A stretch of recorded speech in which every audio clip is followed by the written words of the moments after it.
তো নমস্কার বন্ধুরা, এবার আমরা ডিসকাস করব কিছু সিটেট পরীক্ষায় আসা প্রিভিয়াস ইয়ার কোয়েশ্চন। ঠিক আছে, তো প্রিভিয়াস ইয়ার কোয়েশ্চনের প্যাডাগজি ক্লাসে আপনাদের আবার একবার স্বাগতম জানাই। তো এই প্যাডাগজির যে প্রশ্নগুলো আপনারা সিটিপিতেও পাবেন, বাংলাতেও পাবেন এবং বিভিন্ন সাবজেক্টের যে প্যাডাগজি আছে এইগুলোতে আপনাকে যথেষ্ট সাহায্য করবে। তো আজকে আমরা এই 21 প্রশ্ন আজকে আমাদের হবে। তো এখান থেকে আমরা স্টার্ট করব আজকে। তার আগেরগুলো আমরা আগের ক্লাসে অলরেডি কমপ্লিট করে দিয়েছি, দেখে না থাকলে আপনারা দেখে নেবেন।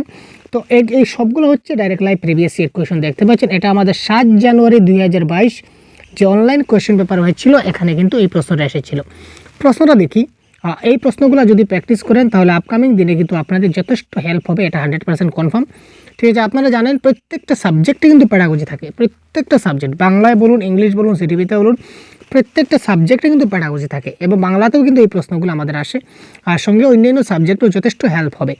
তো which of the following learning disabilities impact the ability of hand eye coordination, balance and manual dexterity যাকে বলা হয়, নিচের কোন শেখার অক্ষমতা হাত চোখের সমন্বয়, ভারসাম্য এবং হাতের দক্ষতার উপর প্রভাব ফেলে? ঠিক আছে, কোয়েশ্চন নাম্বার 21।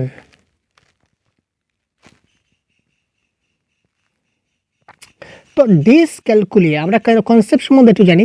তো ডিসক্যালকুলিয়া মানে কি ভাই? ক্যালকুলিয়া থেকে আপনারা বলতে পারেন স্যার এটা তো ক্যালকুলেটার। ইয়েস, তো ক্যালকুলেটার দিয়ে কী করি? আমরা হিসাব নিকাশ করি।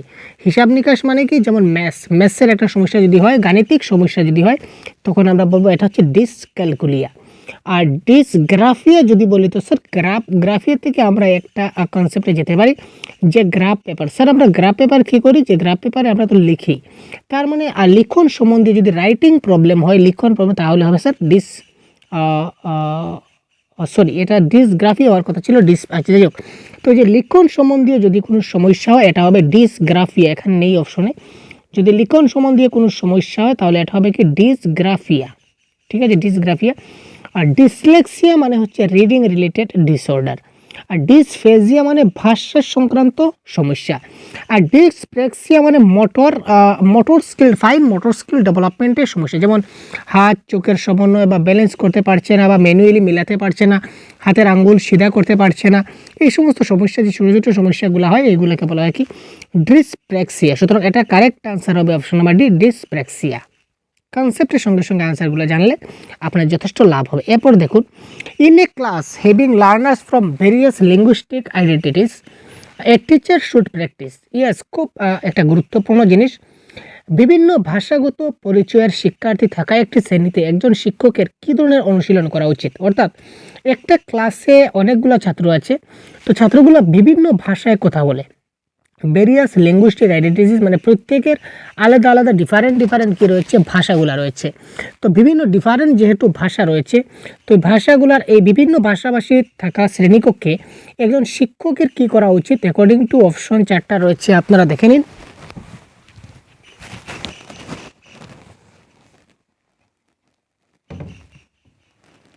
কি হতে পারে কারেক্ট আনসার? একটু খুব তাড়াতাড়ি আমাদের কমেন্ট বক্সে জানান তো।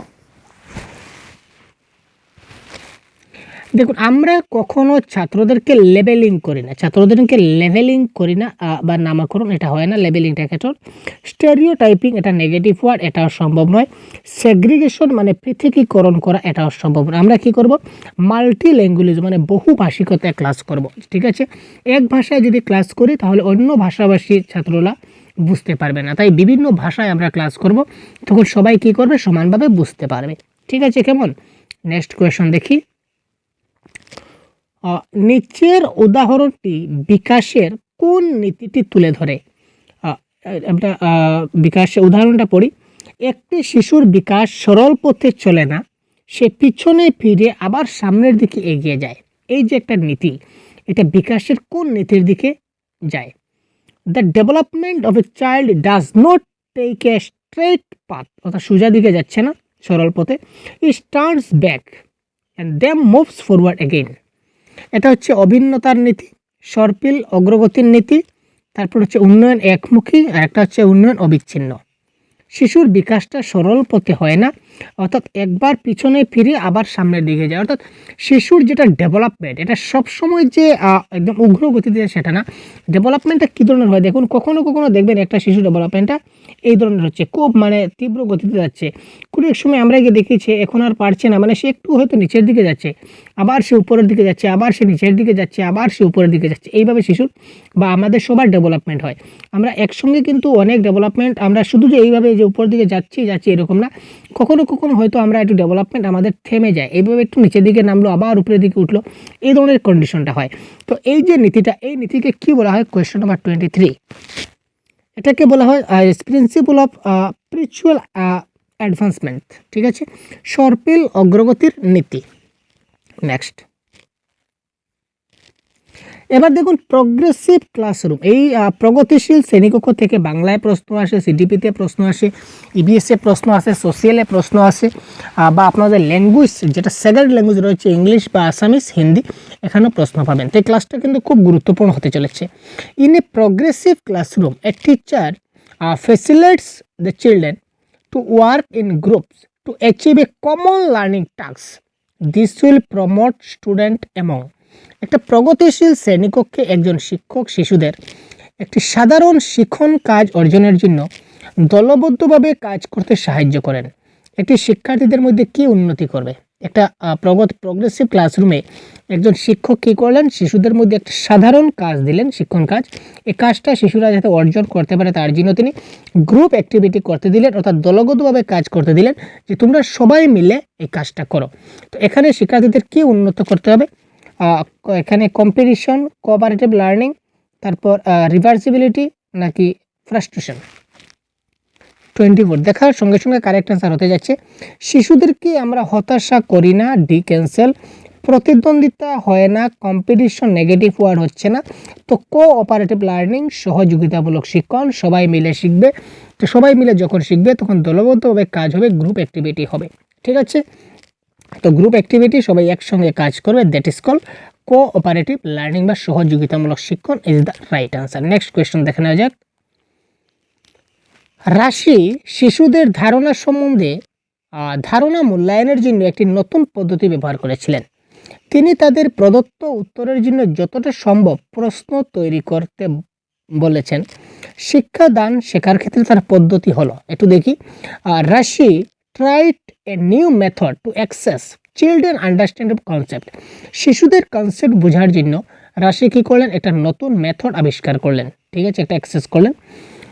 she asked them, তিনি তাদেরকে বলে, ছাত্রদেরকে বললেন, to frame as many questions as possible for the given answer.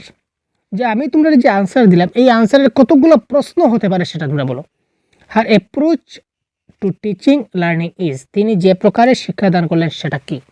তিনি একটা উত্তর দিয়ে দিলেন শিশুদের। ঠিক আছে, উত্তর দিয়ে বলেন যে এই উত্তরের বা এই লাইনটার কি কি প্রশ্ন হতে পারে বা কোন কোন প্রশ্ন হলে এই উত্তরটা হতে পারে। ঠিক আছে, যতটা সময় প্রশ্ন তৈরি করতে বলেন, একটা উত্তর দিয়ে দিলেন, উত্তর দিয়ে বললেন যে এই উত্তরের ভিত্তিতে তোমরা প্রশ্ন তৈরি করো যে কতটা প্রশ্ন হতে পারে। এটা হচ্ছে একটা চাইল্ড সেন্ট্রিক, এটা হচ্ছে টেক্সট বুক সেন্টার্ড, এটা হচ্ছে আপনার ডিডাকটিভ, এটা হচ্ছে মেমোরাইজেশন। তো এখানে কোয়েশ্চন নাম্বার 25 সিম্পলি আমরা দেখতে পাচ্ছি কি হচ্ছে, মেমোরাইজেশন হচ্ছে না, ডিকটেট করা সেটাও সম্ভব না। আর এখানে কি টেক্সট বুকের কোনো কথা বলা হচ্ছে? টেক্সট বুকে কোনো কথা বলা হয়নি, টেক্সট বুক শেষ। এটা হচ্ছে চাইল্ড সেন্ট্রিক। ঠিক আছে, এই যে পদ্ধতি টিচিং লার্নিং পদ্ধতিটা কী ধরনের পদ্ধতি? এটা হচ্ছে চাইল্ড সেন্ট্রিক বা শিশু কেন্দ্রিক। শিশুদের নিয়ে কথাবার্তা হবে, শিশুরা কেন্দ্রে থাকবে, শিশুদের উপর আমি ছেড়ে দিচ্ছি যে তোমরা প্রশ্ন করো। এবং এই প্রশ্নটা দেখতে পাচ্ছ 29 ডিসেম্বর 2021 আপনাদের চলে আসছে। কেমন? নেক্সট, মনোযোগ ঘাটতি অর্থাৎ হাইপার অ্যাক্টিভিটি ডিসঅর্ডার, যেটাকে বলা হয় attention defect hyper activity disorder, আক্রান্ত শিশুদের কোন বৈশিষ্ট্য থাকতে পারে? অর্থাৎ যদি কোনো শিশুর এডিএইচডি থাকে তো আমরা চিনব কী করে? তো এডিএইচডি কি? কোয়েশ্চন নাম্বার 26, চুপচাপ বসে থাকা। যারা এডিএইচডি তারা চুপচাপ থাকে না। দীর্ঘক্ষণ সহকারে মনোযোগ প্রবণতা, এটাও থাকে না। বিরতি ছাড়াই দীর্ঘ অনুচ্ছেদ পড়ার ক্ষমতা, এটাও না। কারেক্ট আনসার হবে tendency to get distracted easily, সহজেই বিভ্রান্ত হওয়ার প্রবণতা। যারা এডিএইচডি আছে তারা সহজে কী করে বিভ্রান্ত হয়ে যায়, কি করবে কি না সেই জিনিসটা তারা বুঝতে পারে না। সুতরাং correct answer option number B, 28 December 2021 আসা প্রশ্ন। Next, a creative child is likely to have, একজন সৃজনশীল শিশু, সৃজনশীল শিশু মানে ক্রিয়েটিভিটি চাইল্ড, অর্থাৎ যেসব শিশুরা ক্রিয়েটিভ কিছু বানাতে পারে, ক্রিয়েটিভ কিছু তৈরি করতে পারে, তো এই ধরনের শিশুর মধ্যে কি থাকতে পারে basically? Divergent thinking, convergent thinking, ability to abstract thinking, ability to Nobel product. দেখা মতো কারেক্ট অ্যান্সার আমরা হতে যাচ্ছে, এটা কারেক্ট অ্যান্সার যদি আপনারা না জানেন তাহলে অতি দুর্ভাগ্যের ব্যাপার ভাই আপনাদের, কারণ আমরা প্রিভিয়াস ক্লাসে কিন্তু অনেক কথা বলেছি আপনাদের এই বিষয়ে। আর দেখুন প্রত্যেকটা টপিকে কিন্তু আমাদের চ্যানেলে অলরেডি ক্লাস দেওয়া আছে। এই যে ক্রিয়েটিভ চাইল্ড কি, তারপর আপনার গিফটেড ট্যালেন্টেড চাইল্ড কি, প্রোগ্রেসিভ ক্লাসরুম কি, আরটি অ্যাক্ট কি, এই প্রত্যেকটা টপিক আমরা কিন্তু ডিসকাস করে দিয়েছি আপনাদেরকে। দেখে না থাকলে অবশ্যই চ্যানেলে গিয়ে দেখে নেবেন, বা পরবর্তীতে এই ধরনের প্রতিদিন ক্লাস পেতে সাবস্ক্রাইব প্রথমে এক্ষুনি ক্লিক করুন, ঠিক আছে ভাই, এবং পরবর্তী নোটিফিকেশন খুব তাড়াতাড়ি পেয়ে যাবেন যদি ঘন্টা বটম দাবিয়ে রাখেন। তো একজন সৃজনশীল শিশুর মধ্যে কি থাকতে পারে? Question number 27।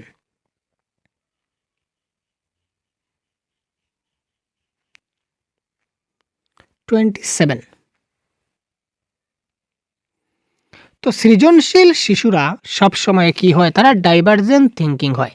সুতরাং অপশন নাম্বার 1 হবে এই ক্ষেত্রে কারেক্ট আনসার, ঠিক আছে। তো নেক্সট দেখি, বা এটার দুটো আনসার হতে পারে, এটাও হতে পারে যে এবিলিটি ফর অ্যাবস্ট্রাক্ট থিঙ্কিং, তারা অ্যাবস্ট্রাক্ট থিঙ্কিংটা বুঝতে পারে, ঠিক আছে, এটাও হতে পারে।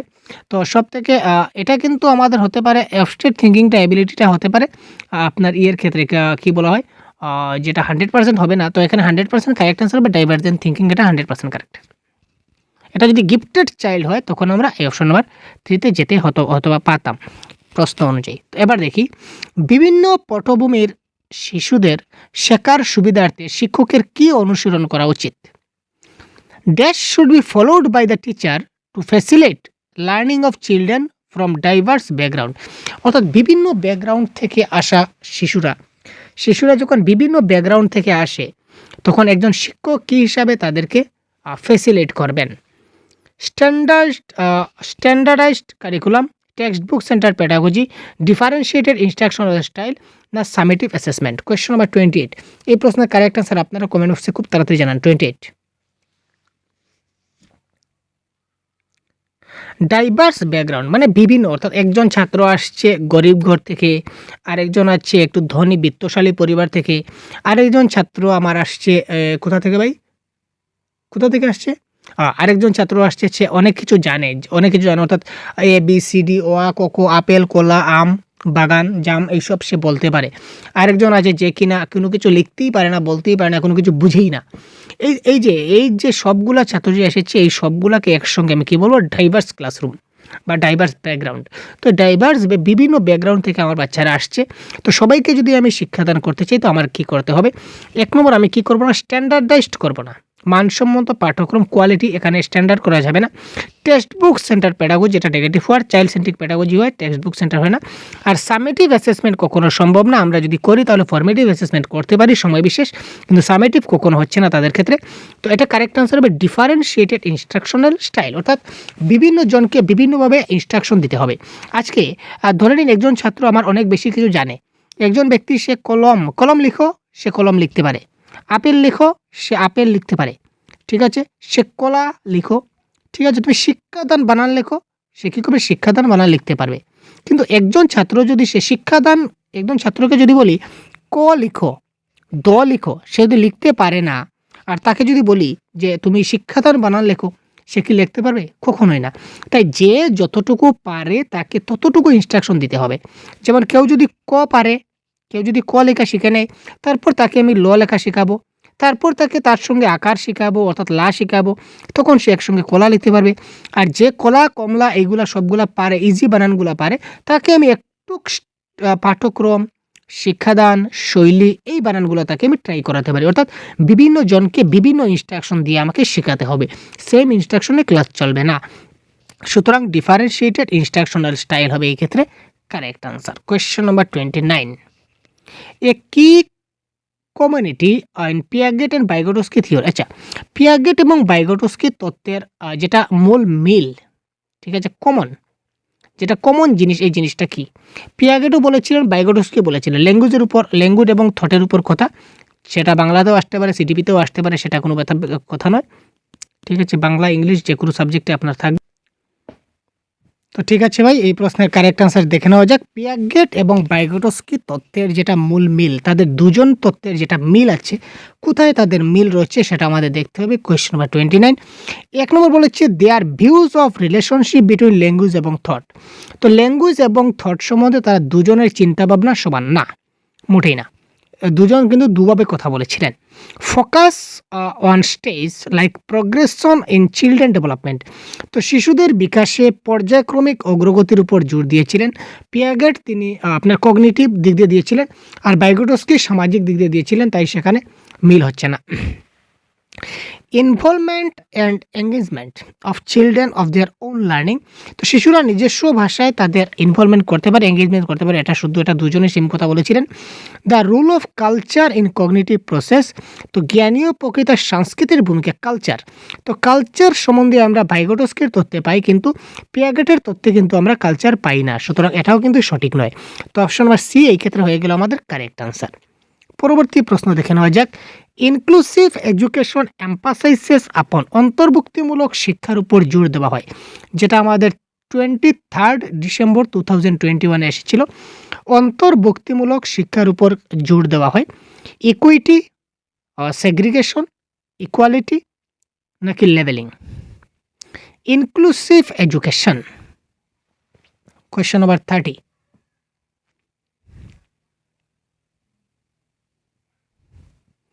এটা লেবেলিং হবে না, পৃথকীকরণ তো হবে না জানি।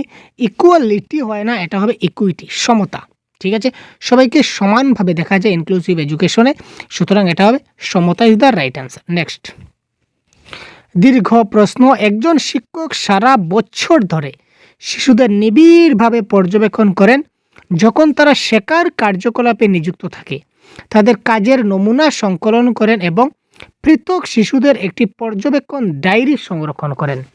এই ধরনের মূল্যায়ন হলো, বাহ, একজন শিক্ষক কী করলেন, সারা বছর ধরে কী করলেন, নিবিড়ভাবে একটা ছাত্রকে পর্যবেক্ষণ করলেন, যখন সব ছাত্রকে পর্যবেক্ষণ করলেন এবং যখন তারা শেখার কার্যকলাপে নিযুক্ত থাকে, অর্থাৎ যখন তারা শিখছে, অর্থাৎ লার্নিং প্রসেসে রয়েছে, তখন তাদের কাজের নমুনাগুলো তিনি সংকলন করেন এবং পৃথক শিশুদের একটি পর্যবেক্ষণ ডায়েরি তিনি কী করলেন, একটা অবজারভেশন ডায়েরি তিনি লিখে রাখলেন ইন্ডিভিজুয়ালি। ঠিক আছে, এই ধরনের মূল্যায়নকে কি বলা হয়? কোয়েশ্চেন নাম্বার 31, অপশন এলিমিনেট করতে শিখে যান, তাহলে অনায়াসে কিন্তু কারেক্ট অ্যান্সার করতে পারবেন। আগে বলেছিলাম স্ট্যান্ডার্ডাইজড, এটা কখনো হয় না, এটা কেটে দিন। সামেটিভ, এটা সম্ভব নয়, কেটে দিন। তারপর নন রেফারেন্সেস, আদর্শ রেফারেন্স, যে আমি রেফারেন্স দিলাম যে আমি আমার ধনী বাপের ছেলে, আমাকে বেশি প্রাধান্য দেওয়া হোক, ওই সে গরিব বাপের ছেলে, তাকে কম প্রাধান্য দেওয়া হোক, এই ধরনের নর্মস দিয়ে রেফারেন্স দিয়ে কোনো কিছু হয় না, এটা ক্যান্সেল। এটা কারেক্ট অ্যান্সার হবে কন্টিনিউয়াস অ্যান্ড কম্প্রিহেনসিভ এভলিউশন, যাকে আমরা বলি, বা অ্যাসেসমেন্ট, সিসিই। এটা সিসিইর মধ্যে পড়ছে। তিনি তাকে, এই দেখুন এখানে দেখুন, নিবিড়ভাবে করছেন, সুতরাং নিবিড়ভাবে পর্যবেক্ষণ করছেন মানে কি ধারাবাহিকভাবে তিনি করতে যাচ্ছেন, সুতরাং এটা হবে কি সিসিইর মধ্যে পড়ছে। নেক্সট, একটি অন্তর্ভুক্তিমূলক শ্রেণীকক্ষে বন্ধুত্বপূর্ণ পদ্ধতি এবং সহযোগিতামূলক শিক্ষা মানে কি? In an inclusive classroom buddy system and cooperation system, অর্থাৎ বন্ধুত্বপূর্ণ পদ্ধতি এবং সহযোগিতামূলক পদ্ধতি মানে কি?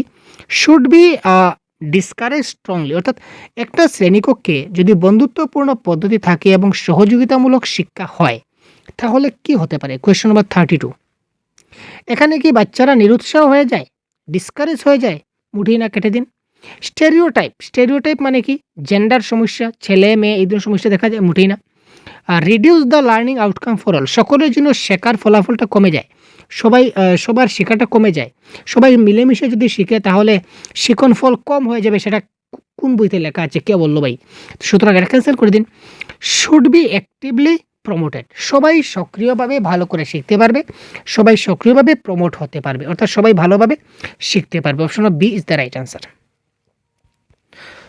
Students are eager and motivated to learn when the teacher, শিক্ষার্থীরা শেখার জন্য আগ্রহী এবং অনুপ্রাণিত হয় যখন শিক্ষার্থীরা কী করে, শেখার জন্য আগ্রহী হয় এবং অনুপ্রাণিত হয়। যখন শিক্ষকরা কী করেন, put them under stress and pressure to perform well in test, পরীক্ষায় ভালো নম্বর পাওয়ার জন্য তাদের চাপ এবং সৃষ্টি রাখেন।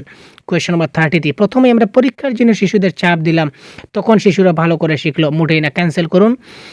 Offer rewards for success and punishment for failure, সাফল্যের জন্য পুরস্কার, ব্যর্থতার জন্য শাস্তি। কখনো শাস্তি হয় না, পানিশমেন্ট নেগেটিভ ওয়ার্ড আমরা দিতে পারি না, cancel. Have completed control over the learning process, শেখার প্রক্রিয়ার উপর সম্পূর্ণ নিয়ন্ত্রণ রাখুন, আচ্ছা এটা আপাতত থাক। Engage the learner and make them an integral part of the teaching learning process, শিক্ষার্থীদের সম্পৃক্ত করুন এবং তাদের শিক্ষণ প্রক্রিয়ার একটা অবিচ্ছেদ্য অংশ করে তুলুন। কারেক্ট আনসার, সবাইকে কী করতে হবে, এঙ্গেজমেন্টটা বাড়াতে হবে, সবাই যাতে একসঙ্গে মিলামিশা করে এঙ্গেজমেন্টের মাধ্যমে তারা শিখে একটা ইন্টিগ্রেট পার্ট হয়, মিলেমিশে যাতে শিখতে পারে, তাহলেই ভালো করে শিখতে পারবে, মোটিভেট হতে পারবে। সুতরাং এটা হবে কারেক্ট আনসার, সবাইকে যাতে এঙ্গেজ করতে পারি, এটাই একজন শিক্ষকের দায়িত্ব, কর্তব্য।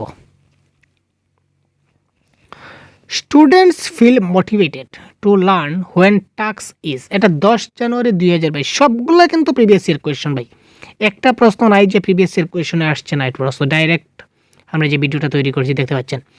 Students feel motivated to learn when task is, শিক্ষার্থীরা শেখার জন্য অনুপ্রাণিত বোধ করে যখন কাজটা, শিক্ষার্থীরা শেখার জন্য উৎসাহিত হয় কোন সময়, অ্যাবস্ট্রাক্ট অ্যান্ড হাইলি কমপ্লেক্স, যখন কাজটা খুব কঠিন হয় তখন। আচ্ছা, কঠিন কাজে কেউ কি আরাম পায়, মজা পায়? আপনি কঠিন কাজে কি মজা পান? মোটেই না। Connected to their real world, বাস্তব জগৎ, real life, really positive word, আপাতত ঠিক দেই। অপ্রাসঙ্গিক, আরে ভাই অপ্রাসঙ্গিক বলে বুঝবে কী করে? নট অ্যাট অল চ্যালেঞ্জেস, মোটেই চ্যালেঞ্জিং নয়, সেটা কোনো কথা নয়, চ্যালেঞ্জেস হতে পারে। সুতরাং কারেক্ট আনসার আমাদের হবে connected to the real world, বাস্তব জীবনের সঙ্গে যদি আমরা ঘটনা যদি সম্পৃক্ত করে তাদের যদি পড়াই, তখন জিনিসটা তারা খুব ভালো করে বুঝবে, ভালো করে শিখতে পারবে, ভালো করে অনুপ্রাণিত হতে পারবে। সুতরাং এটা কারেক্ট আনসার হবে option number B. Which emotion would facilitate the process of meaningful learning, কোনো আবেগ অর্থপূর্ণ শিক্ষার প্রক্রিয়াকে সহজতর করবে। কোন আবেগ একটা অর্থপূর্ণ শিক্ষার প্রক্রিয়াকে সহজতর করবে? এখানে আবেগের কথা বলা হয়েছে, ইমোশনের কথা বলা হয়েছে, এখানে একটু ভেবে কারেক্ট আনসারটা করুন তো দেখি ভাই। 35 দেখে কার আনসার কারেক্ট হয়, খুব তাড়াতাড়ি কমেন্ট করুন।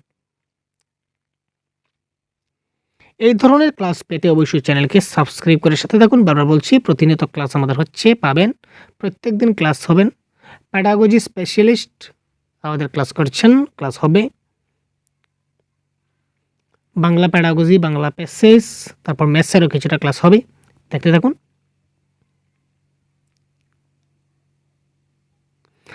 এখানে দেখুন, লজ্জা, ভয়, হতাশা সেটা কোনো কথা নয়। যদি আমাদের মধ্যে কৌতূহল থাকে তখন আমরা শিখতে পারি। লজ্জা করলে কোনো কিছু শেখা যায় না, ভয় করলেও কোনো কিছু শেখা যায় না, আর হতাশার মধ্যে কোনো কিছু শেখা যায় না। কিন্তু কৌতূহল বা কিউরিওসিটি থাকে, অর্থাৎ আমি শিখবো, কী করে শিখবো, এই যে একটা কিউরিওসিটি যদি মনের মধ্যে জাগ্রত হয়, তখন আমি সেই শেখাকে সহজতর করতে পারি। এর পরের প্রশ্নটা দেখি কি বলেছে, দেখে নেওয়া যাক। একজন শিক্ষার্থী একটি নির্দিষ্ট প্রশ্নের সমাধান করতে হিমশিম খাচ্ছে। লেভ ভাইগোটস্কির মতে এই পরিস্থিতিতে একজন শিক্ষকের কী করা উচিত? সেটা 3 ফেব্রুয়ারি 2023 আসা প্রশ্ন। দেখুন, একজন শিক্ষার্থী কী করলো, একটা নির্দিষ্ট প্রশ্নের উত্তর করতে হিমশিম খাচ্ছে, সে একটা প্রশ্নের উত্তরটা করতে পারছে না। তো লেভ ভাইগোটস্কির মতে এরকম পরিস্থিতিতে একজন শিক্ষকের কী করা উচিত? Ignore the student and let him struggle. Question number 36, প্রথমে তাকে ইগনোর করলাম, আরে ভাই ইগনোর করলাম কোন ভাষায় বলেছে, কেটে দিন না। Give hints and clues to students regarding next move, পরবর্তী পদক্ষেপের জন্য শিক্ষার্থী ইঙ্গিত দিয়ে দিন, মানে স্ক্যাফোল্ডিং করুন, একটু সাহায্য করুন। জেডপিডির আন্ডারে আসছে, মানে ভাইগোটস্কির, এটা কারেক্ট, এটা থাকা। Tell the correct answer immediately, তাকে ডাইরেক্ট তাৎক্ষণিক আপনি তাকে সঠিক আনসার বলে দিন। কেন বলবো? তাকে আমি সঠিক আনসার বললে সে চিন্তা করবে কখন, তাকে আমি একটু হেল্প করবো, স্ক্যাফোল্ডিং করবো, যাতে করে সে নিজে নিজে আনসারটা বের করতে পারে।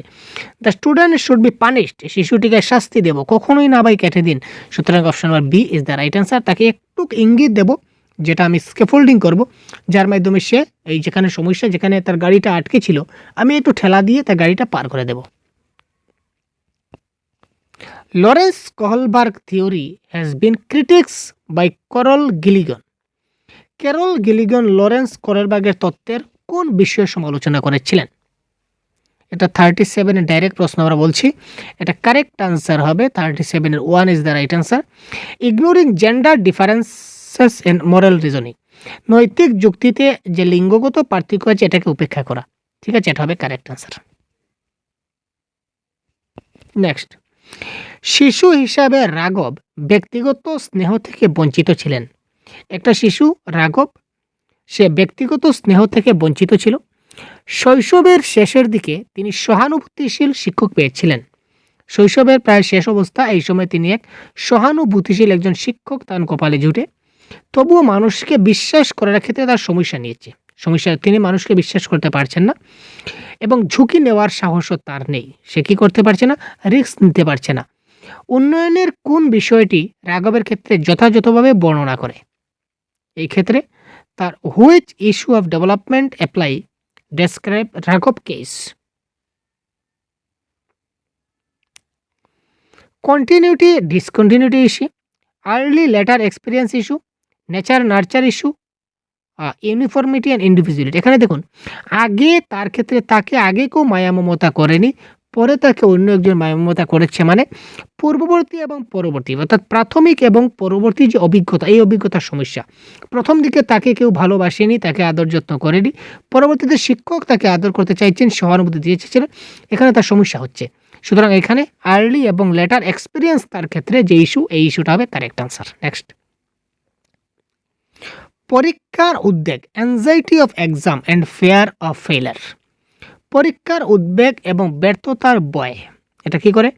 শেখার উপর কোনো প্রভাব ফেলবে না, কার্যকর শেখার সুবিধা প্রদান করবে, শেখার উপর নেতিবাচক প্রভাব ফেলবে, শিক্ষার্থীদের অন্তর্নিহিতভাবে শেখার জন্য অনুপ্রাণিত করবে। অনেক একটু ভেবে চিন্তে কারেক্ট আনসার করবেন। 39 কি বলেছে একটু দেখুন এবং কারেক্ট আনসার করুন। একটা শিশু যদি পরীক্ষার যদি ভয় তার মধ্যে আসে, এই কী করে পরীক্ষা দেব, আমি পরীক্ষায় ফিয়ার অফ ফেইলার, যে পরীক্ষায় যদি আমি ফেল করি তখন কী হবে, এটা তার শেখার ক্ষেত্রে একটা সমস্যা দেখা দেবে, শিখতে পারবে না। তার মনে যদি ভয় আসে, তার পড়তে বসলেই তার মনে ভয় আসবে, যদি আমি পরীক্ষায় ফেল করি কী করব কি না। তো এখানে বলেছে শেখার উপর কোনো প্রভাব ফেলবে না। কেন? শেখার উপর তো প্রভাব ফেলবে, তো শিখতে পারবে না, তার সমস্যা হবে। সুতরাং এটা হবে না কারেক্ট আনসার।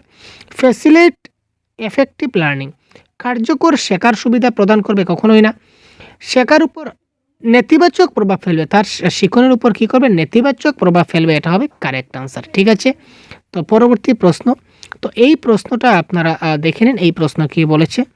একজন কিশোর যুক্তি দেয়, যদি হাইন্স তার স্ত্রীকে বাঁচানোর জন্য যথাসাধ্য চেষ্টা না করে, তাহলে সে জীবনের মূল্যর চেয়ে কিছু মূল্যকে বেশি গুরুত্ব দিচ্ছে। তার প্রতিক্রিয়া নৈতিক বিকাশের কোন পর্যায়ের বৈশিষ্ট্য? তো এখানে দেখতে পাচ্ছেন 4টা পর্যায় রয়েছে। তো এই প্রশ্নের কারেক্ট আনসার কী হবে সেটা আপনারা অবশ্যই খুব তাড়াতাড়ি আমাদের কমেন্ট বক্সে জানিয়ে দিন, এবং পরবর্তীতে এই প্রশ্ন সহ বাকি অনেকগুলো প্রশ্ন আমরা ডিসকাস করব। ততক্ষণ ভালো থাকবেন, সুস্থ থাকবেন। জয় হিন্দ।